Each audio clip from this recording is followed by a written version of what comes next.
Андрей Ломачинский. Записки судмедэксперта. 6-миллионный пролежень или голубая Эмма.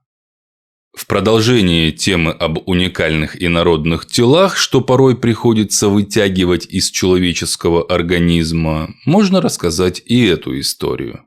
Однажды в клинику общей хирургии скорая привезла бабулю вполне интеллигентного вида.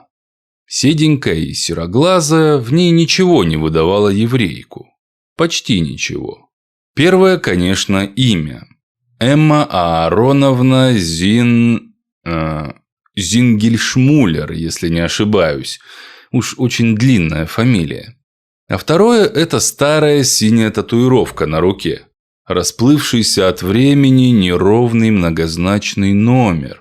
Страшная отметина фашистских лагерей смерти.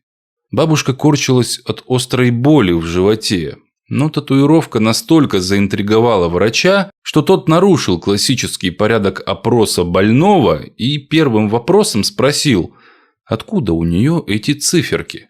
Оказалось, из самого знаменитого места, из экстерминационного лагеря Аушвиц.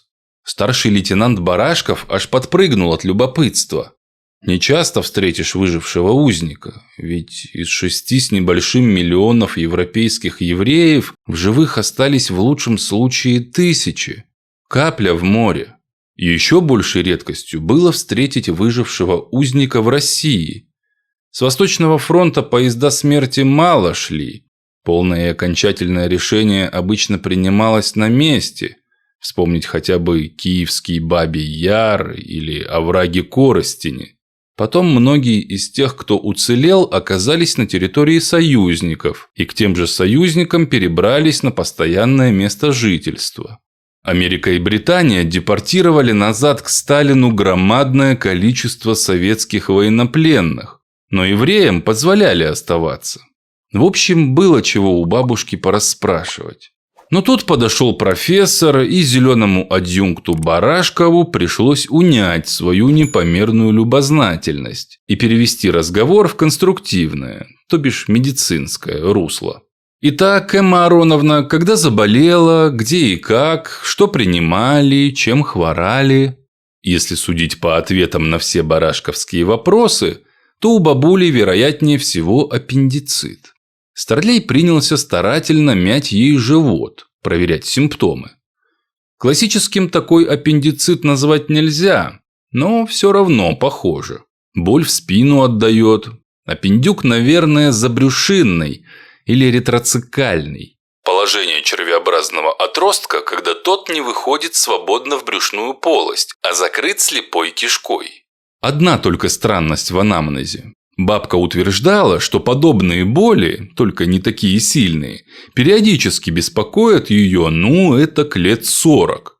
Тогда Барашков такому странному факту никакого значения не придал. Небось, по молодости у нее бывали какие-нибудь мезодениты. Заболевания, дающие у молодых женщин сходную с аппендицитом клиническую картину, но не требующие операции. Или болел правый яичник, да и банальная кишечная инфекция могла давать похожую картину. У бабки, небось, склероз, вот спустя много лет и считает любую случавшуюся боль в животе такой же. Без шуток, в хирургии 40-летних хронических аппендицитов не бывает. Так, с диагнозом более-менее понятно. Экспресс-анализ крови пришел, можно докладывать профессору. Профессор выслушал адъюнкта и совсем согласился. Раз там ничего особенного нет, давай-ка, молодой человек, сам делай операцию.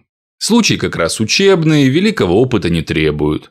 Старший лейтенант моется, берет себе в ассистенты кого-то из старшекурсников и становится к столу.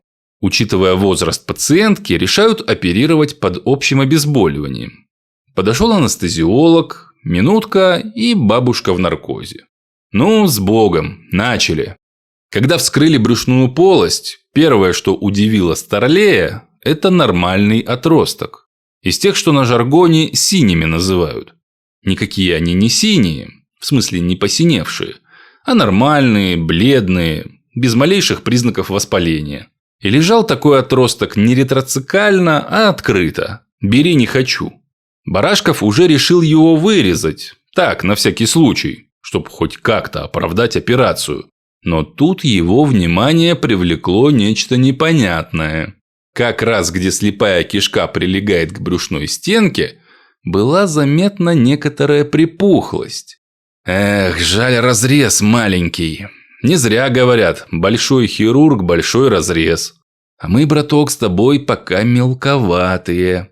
Старлей уже вслух укорял себя.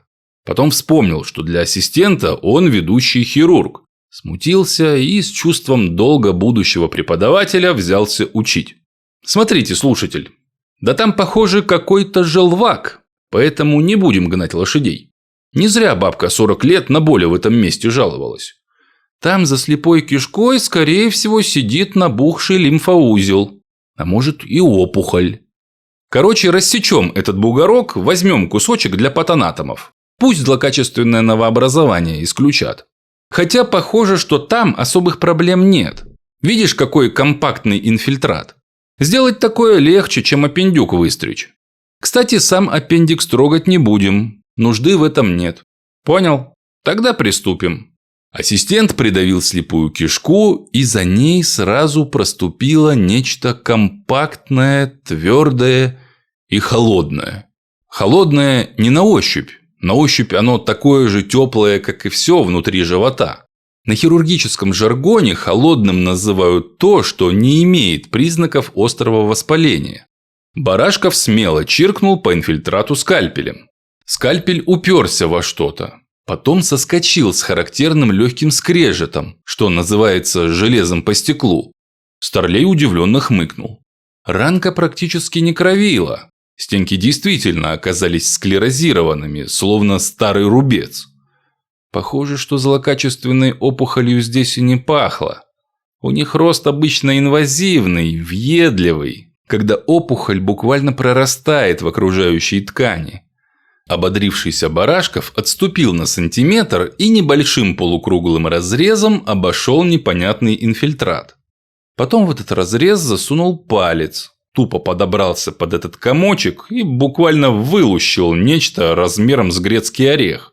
Вот так, легко и просто. Все же большой хирург из Барашкова вполне может получиться.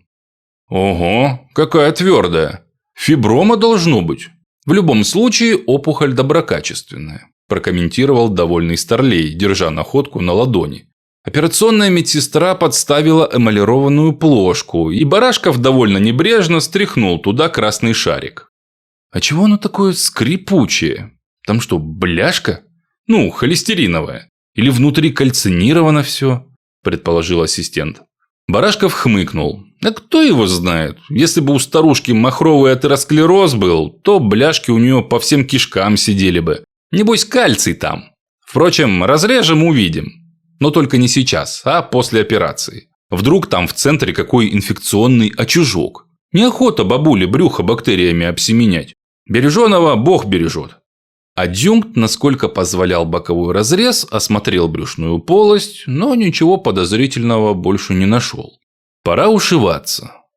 Операцию закончили быстро. Больную переложили со стола на каталку и повезли в послеоперационное отделение. Теперь надо все описать в истории болезни. А чтобы описание было полным, то неплохо бы изучить находку. Барашков принес в ординаторскую баночку с консервантом и плошку. Уселся поудобней за стол и попытался рассечь непонятное образование ровно пополам. Опухоль со скрежетом выскользнула из-под лезвия в сторону. Старлей удивленно глянул на скальпель. Остро отточенная кромка затупилась, чуть погнувшись в виде небольшой зазубрины. Тогда адъюнкт взял комочек двумя пальцами и легонько сдавил.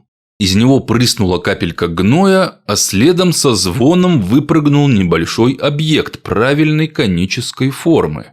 Ничего не понимающий доктор погонял эту круглую пирамидку по плошке скальпелем. Та звенела, словно стекляшка. Тогда Барашков плеснул туда чуть консерванта. Раствор смыл кровь, и перед взглядом изумленного доктора предстал красивый кристалл. Прозрачный, но с выраженным голубоватым оттенком, при этом играющий на гранях всеми цветами радуги. Что это? Камень? Да нет, крупноват для камня. Если только какой малоценный, скорее всего, что-нибудь из дешевой бижутерии, граненая под бриллиант стекляшка. А вот когда рассекли пустую склерозированную массу, то там ничего интересного не оказалось. Типичный старый рубец, просто со свежим воспалением. Молодец Барашков, что не стал такое резать в чистой операционной. Впрочем, скальпель он туда все же тыкал. Надо бы бабушке срочно антибиотики назначить. Теперь понятна история этого инфильтрата. Когда-то бабка проглотила эту цацку. Скорее всего, случайно. Такая круглая штуковина обычно гарантированно и без помех проходит желудочно-кишечный тракт. Однако случился довольно редкий случай. В районе слепой кишки эта стекляшка стала. Возможно, немалую роль сыграло индивидуальное анатомическое положение того места, где тонкий кишечник соединяется с толстым. Дело в том, что входит он туда сбоку, под прямым углом. И у Эммы Аароновны этот угол оказался весьма высоко. Образовался своеобразный слепой мешок, где твердый и тяжелый предмет вполне может задержаться. Инородное тело давит на стенку кишечника, образуя там выемку, пролежень. Слепая кишка одной стороной прилежит к брюшной стенке, и стекляшка постепенно вгрызлась туда. Такие дела весьма известны, и в ряде случаев они заканчиваются плохо. У данной же больной обошлось. Кишка зарубцевалась изнутри, запечатав объект в ретроцикальном пространстве. После воспалительного процесса образовалась рубцовая ткань, но микробы все равно попадали туда, время от времени вызывая воспаление. Это объясняло и периодические боли справа внизу живота, и образование толстой фиброзной капсулы вокруг инородного тела.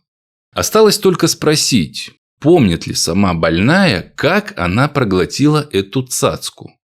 Наутро Эмма Аароновна отошла от наркоза и чувствовала себя вполне нормально. Точнее, чувствовать себя совсем нормально проблематично. Ведь всего несколько часов назад мозги отключали, накачав организм разной гадостью, а потом еще резали живот. Поэтому Барашков и записал в истории болезни «состояние удовлетворительное». А вот на закономерный вопрос «Доктор, так что у меня там?» вместо ответа устроил маленький спектакль. Демонстративно достал из разных карманов 2 баночки и помахал ими перед носом у своей пациентки. В одной склянке в жидкости плавал круглый шматочек мяса, весь в белесых лохмотьях и срезанной дыркой. В другой же, в сухой, позванивая и сверкая, катался светло-голубенький кристалл. Ну что, не узнаете? Такой реакции пациентки адъюнкт не ожидал. Руки ее затряслись, губы задрожали. Забыв про боль, Эмма Аароновна со всех своих старушечьих сил резко приподнялась и вцепилась в барашковскую руку. Старлей хоть и был худощав, но весьма рослый и силой обладал порядочной.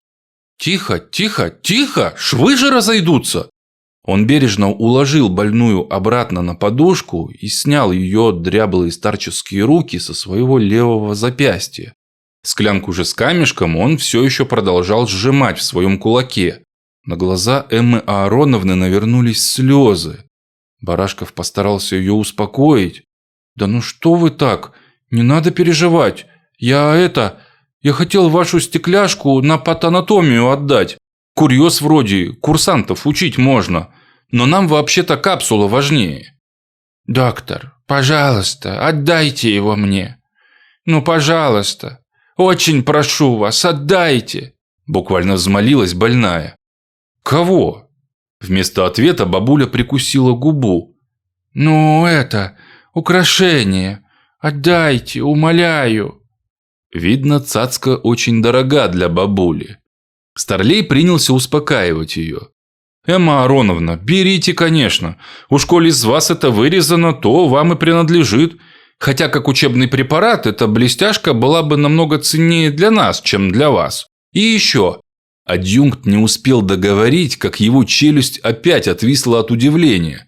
Бабулька схватила пузырек и тут же вытрясла из него кристалл себе в рот. а потом, крепко сжав челюстью, уставилась на Барашкова испуганными глазами. Опешивший старлей не знал, что и сказать. «Эмма Ароновна, никто тут ничего не собирается. Да вытащите вы эту дрянь изо рта! Не равен час опять проглотите! Что, вторую операцию делать?» Бабулька нехотя выплюнула кристаллик в свой сухонький кулачок и теперь смотрела на адъюнкта жалостливо, виновато и как-то совсем беззащитно. Потом она, как малый ребенок, засунула руку под себя, словно все еще боялась, что молодой человек бросится отнимать ее драгоценность. А ведь и вчера, да и буквально минутой ранее, бабка производила впечатление полностью психически здоровой, образованной женщины.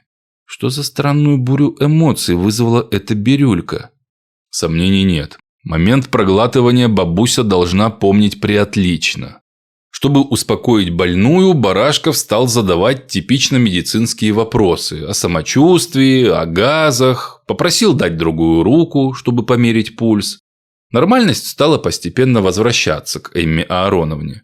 Она переложила кристаллик в левую руку и хоть все еще держала его зажатым в кулачке, но уже под себя не прятала. Да и больно такое делать со свежей операционной раной. Тогда Барашков аккуратно осмотрел ее живот. Бережно помял брюшную стенку в районе разреза. Похоже, обошлось без инфекционных осложнений. Хотя рано еще судить, денька 3 еще подождать надо. По ходу дела он с подробностями рассказывал весь ход операции, как за слепой кишкой нашел инфильтрат, что он думал и как извлек находку. На лице больной напряжение и страх сменились выражением благодарности. Адъюнкт понял, что пациентка успокоилась и можно задавать вопросы. Все же хотелось бы знать, когда вы эту штуку проглотили? И вообще, мне хотелось бы вас порасспрашивать о... Эмма Аароновна мягко прервала старлея. «Молодой человек, вы уж меня извините, но сейчас я вам ничего рассказать не могу. Знаете, эта стекляшка, цена ей копейка, конечно. Копейка цена. Вообще никакой цены. Бижутерия, дешевка. Но память, она просто дорога мне как реликвия, как воспоминание о той жизни, о всей моей семье. В общем, чего же я вас путаю? Давайте договоримся так. Завтра-послезавтра я вам все расскажу. А пока извините. Старческие нервы, знаете ли, да еще операция. Конечно, спасибо вам большое, но прошу вас, идите, пожалуйста. Мне хотелось бы отдохнуть». Барашков хмыкнул и вышел из палаты. После обеда адъюнкт снова осмотрел старушку. Бабуля пребывала в прекрасном настроении, и ее удовлетворительное состояние стало еще удовлетворительней. Свою блестяшку она также держала в кулачке. Ну что ж, Эмма Ароновна, будем вас переводить из послеоперационной палаты интенсивной терапии в обычную, общую. Когда санитар привез каталку, то бабка все же не удержалась и опять положила кристалл в рот. Там она его и держала все время, пока снова не оказалась на койке. И, похоже, когда она спала, то тоже держала свою цацку за щекой. В послеоперационном блоке режим строгий, а в общие палаты уже пускали посетителей. В тот же вечер к Эмме Аароновне приехали сын и невестка. Лысеющий мужчина в темной замшевой куртке и подчеркнуто строго одетая женщина. Видать, семья тоже интеллигентная, да и с достатком. Вон какие гостинцы матери привезли. А еще свежий номер иностранной литературы и томик стихов. Но бабку чтиво не интересовало. Она обняла сына, а потом наклонила его голову вплотную к своим губам и принялась что-то долго ему шептать. Слушая мать, сын с недоверием глядел в пустоту, а потом пару раз, случайно не сдержавшись, громко воскликнул: «Не может быть!» В завершение рассказа бабуля что-то украдкой передала ему в руку. Все еще не веря услышанному, сын ошалело посмотрел на свою жену, а потом подал ей знак пройти к окну. Повернувшись к жене, он хотел было что-то ей показать, но вдруг на мгновение поколебался и осмотрел палату. Одна койка пустует, заправленная чистым бельем дожидается нового пациента. обитательница другой молоденькая толстушка с каким-то пластиковым мешком сбоку, кряхтя и постановая, только что вышла в туалет. Соседка матери крепкая 40-летняя женщина, наверное, из рабочих, увлеченно смотрит юмористическую передачу по маленькому переносному телевизору и, похоже, никакого интереса к их разговору не проявляет. Одна мать неодобрительно качает головой. Мужчина взял ладонь супруги и положил туда синеватый кристалл, что передала ему мать. Вечерний мягкий свет скрадывал буйство игры цветов на гранях. Женщина без всякого благоговения равнодушно смотрела на безделушку. Потом она взяла ее и, будто желая убедиться в каких-то своих догадках, провела гранью по стеклу. Раздался скрежет, как от стеклореза, и на окне осталась глубокая царапина. «Неужели это он? А я все считала красивой семейной легендой», – с придыханием заговорила жена. Сын нетерпеливо перебил ее. «Не он, а она! Голубая Эмма! Уникальный камень и по цвету, и по чистоте, и по размеру! Купленный еще моим прадедом, граненый одним из лучших ювелиров Петербурга, моим дедом Аароном Циммерманом, и названный в честь его младшей дочки, моей матери Эммы Зингельшмулер, урожденной Циммерман.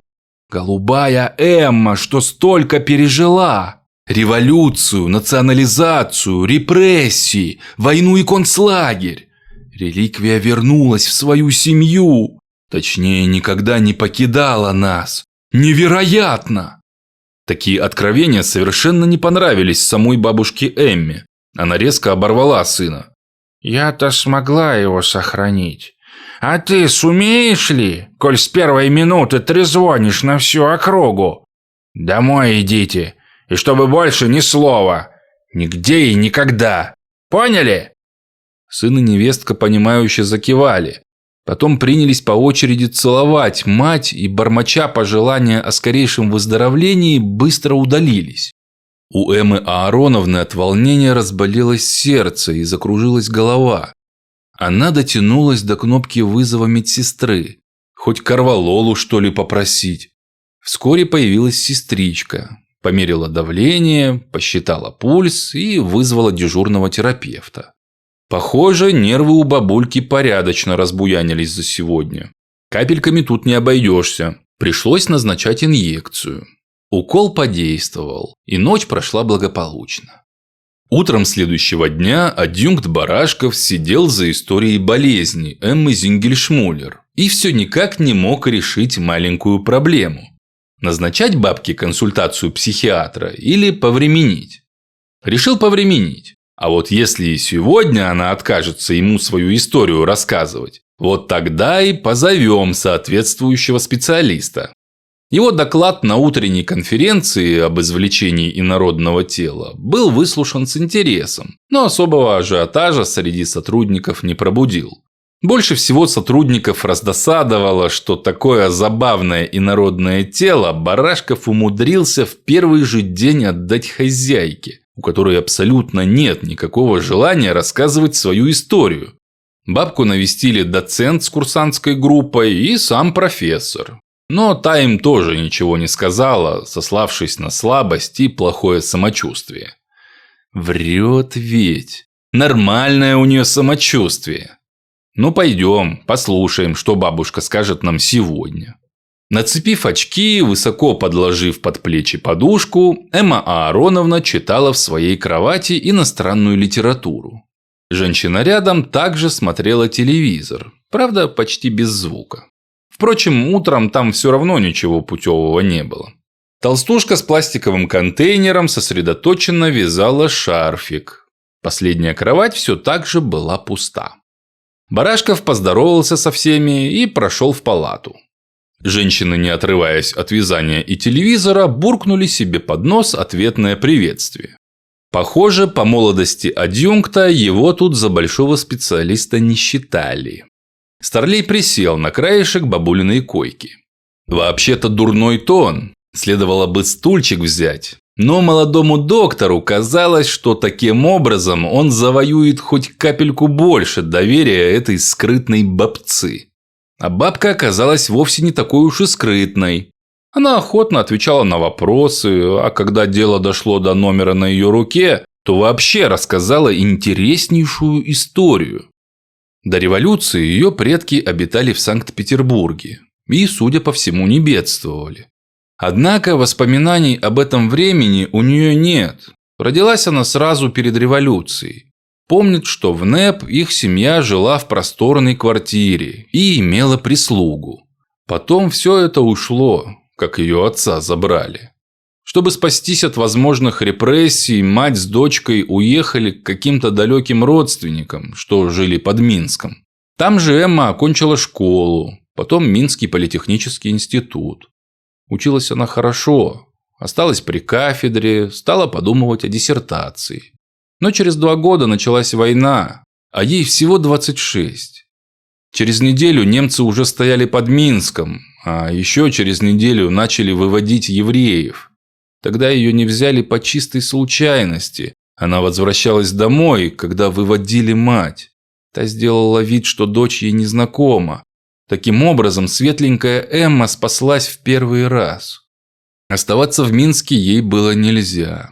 Слишком много людей знали о ее еврейском происхождении. Оставался только один выход – податься куда-нибудь в незнакомое село, сославшись, что родная хата сгорела. У колхозников ведь не было паспортов, а значит, это единственная возможность избежать проверки документов и, соответственно, установления национальности и неизбежной смерти. Минуя патрули и заставы, Эмма ушла из города в никуда. Обосновалась на маленьком хуторе, где пожилая белоруска стала выдавать ее за свою племянницу Василину. Так прошел еще 1 год. Эмма привыкла к новому имени, привыкла к тому, что надо копать мерзлую землю на полях, где искать прошлогоднюю гнилую картошку, а потом тереть ее на деруны, этакие пахнущие гнилью оладьи. Руки загрубели, а говорить она старалась мало. Боялась своего городского выговора, а с виду ведь селянка селянкой. Но вот немцы стали набирать местных для работы в Германии. Молодая Эмма Василина попала туда. Ее группу привезли под Гюнтерсблюм на юге Германии и распределили как бесплатную рабсилу по фермерским хозяйствам. Работа была вполне по силам. Подвязывать виноградники, обрезать да убирать виноград, следить за птицей и свиньями. Симпатичная Эмма, и до Германии сносно знавшая немецкий, бюргерам нравилась. Ее не обижали и вполне сносно, а порою даже очень хорошо, кормили. Дожила она в Гюнтерсблюме аж до осени 1944 года, когда на свое несчастье встретилась со своей землячкой-одноклассницей. Видать, она-то и вложила Василину, что та Эмма Циммерман. За Эммой приехала СС. Не помогли ни похвальбы хозяина бюргера, что, мол, очень хорошая работница, ни ее собственные причитания, что случилась досадная ошибка. Эмму даже ни о чем не спрашивали. Офицер СС просто глянул на нее и бросил одно слово – «Юден». Потом ее привезли на какую-то станцию. Там она и еще человек 40 евреев долго стояли в тесном помещении. Подошел поезд, и их стали запихивать в товарные вагоны, где и так уже было битком людей. Поезд пошел на восток. Через сутки прибыли на место назначения. Аушвиц. Это если по-немецки. Или в Освенцим, если по-польски. Музыка Вагнера из громкоговорителей, колючая проволока под напряжением и собаки за ней, часовые с пулеметами на смотровых вышках. А еще труба и черный жирный дым. Смрад сгоревшей плоти. Пожалуй, это конец. Но не сразу. Эмма была физически крепкой, поэтому ее оставили для работ. Средняя продолжительность жизни таких счастливчиков меньше 6 месяцев. Однако это были последние недели Освенцима. С востока по Польше продвигалась Красная армия. Узники рассказывали, что порой видят в небе английские и американские бомбардировщики, а соседний химический завод уже давно лежит в руинах.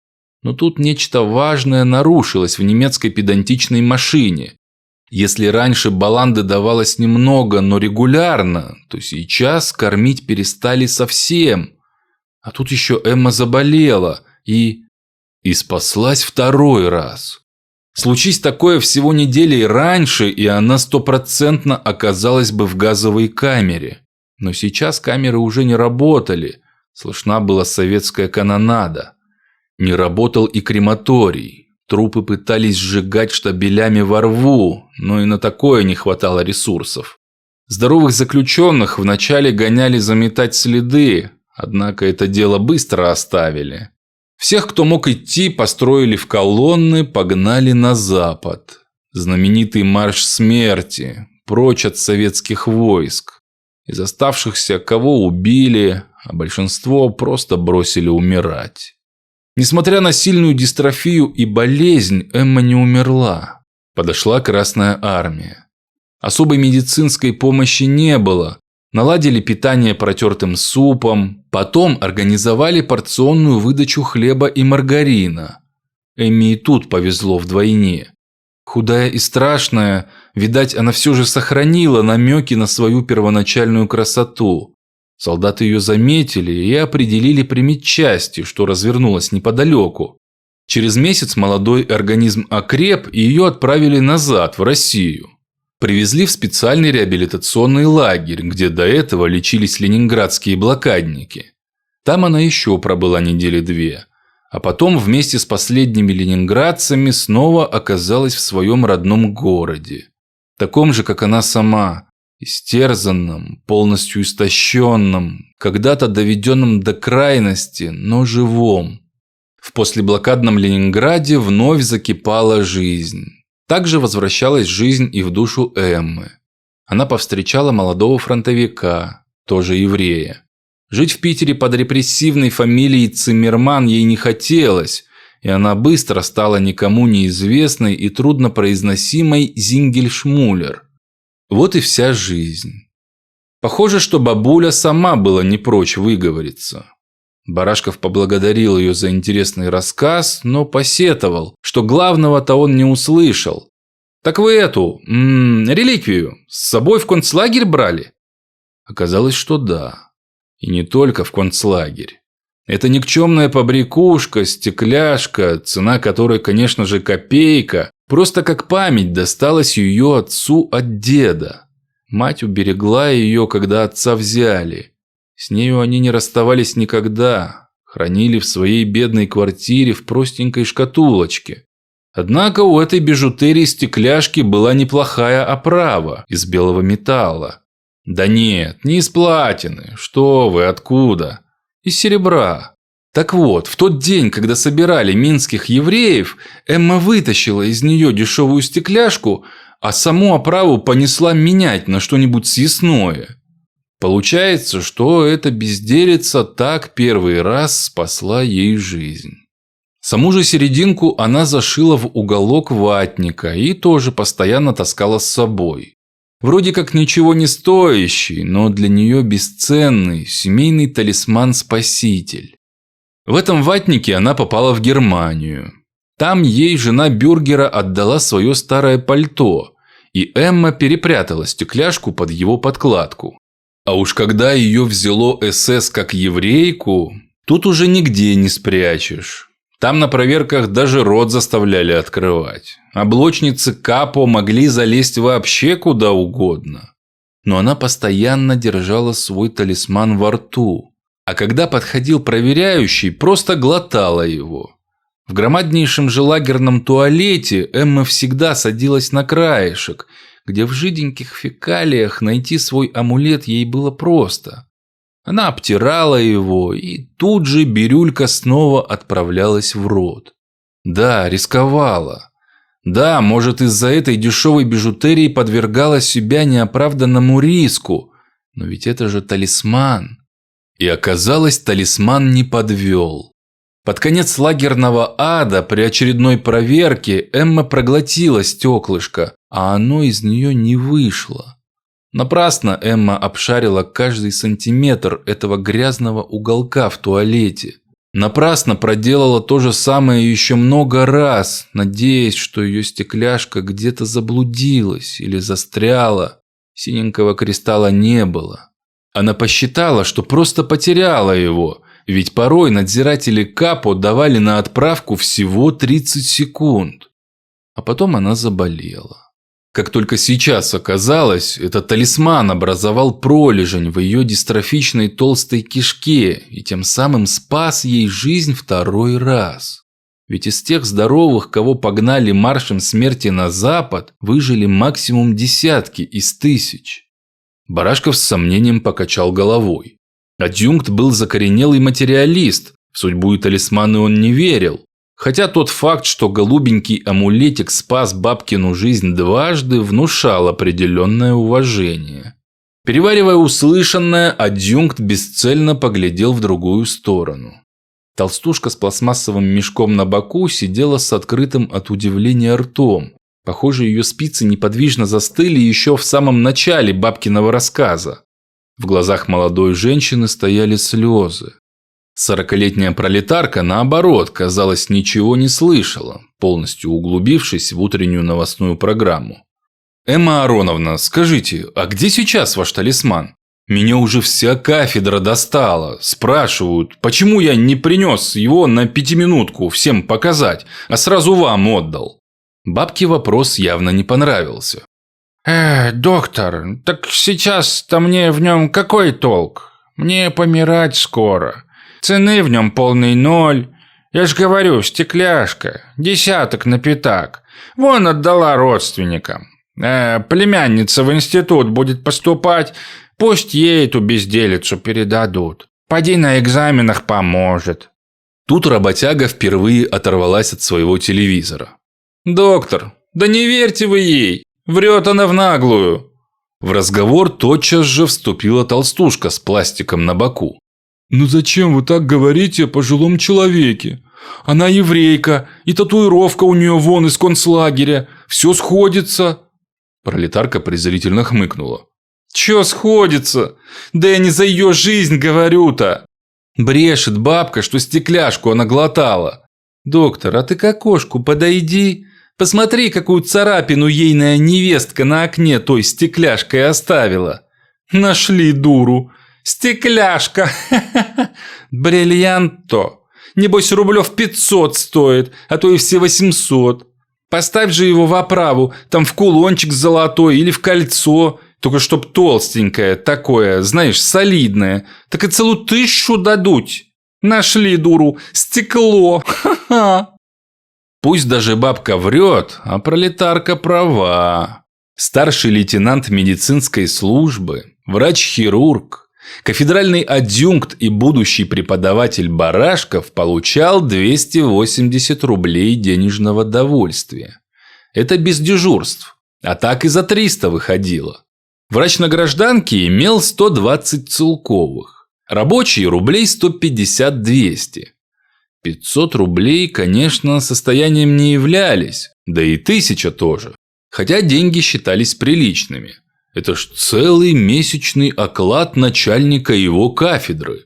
Но нет, не стал бы он из-за такого жизнью рисковать. Барашков напоследок быстренько прощупал у Эммы Аароновны живот и вышел из палаты.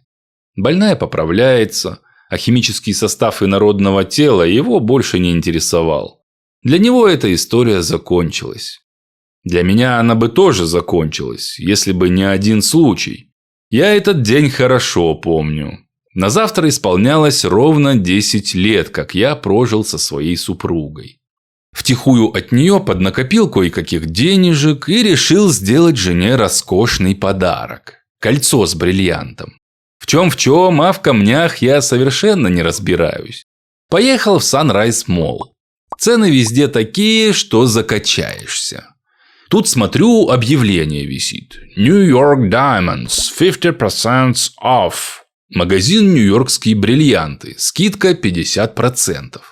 Это типа как одесская артель «Московские баранки». New York Diamonds и в Техасе, и на Аляске есть. Я туда. Жене подарок выбрал, в бюджет почти уложился, довольный коробочку в карман прячу. И тут вижу, брошюрка на прилавке лежит. Такая бесплатная цветная книжонка на 10 страниц. Дай, думаю, возьму почитаю, что там люди бриллиантового бизнеса пишут. Интересного оказалось мало. Краткий ликбез про критерии оценки камней, потом объявление о распродажах, какой-то каталог, а вот в конце несколько картинок крупных бриллиантов мировой известности. Вообще-то именные камни живут всегда дольше людей. Они сменяют вереницы хозяев, листая наши судьбы как страницы. Вот и у этого камня новая судьба. Интересная картинка с аукциона Сотбис. Фотография красивого голубоватого алмаза старой классической огранки пирамидкой, розой. Написано, что какой-то индус его себе прикупил. Король металлолома, что ли. Всего за $6 миллионов. А имя у этого бриллианта – «Голубая Эмма». И подпись в 2 словах, что этот бриллиант из семейной династии старых еврейских ювелиров, имеет драматическую историю, в частности, пережил Холокост. Никакой больше конкретики. А больше и не надо. Таких совпадений не бывает. Тут только одно случайное совпадение. 6 миллионов. $1 на жизнь. Вот знал бы Барашков, что он тогда вырезал.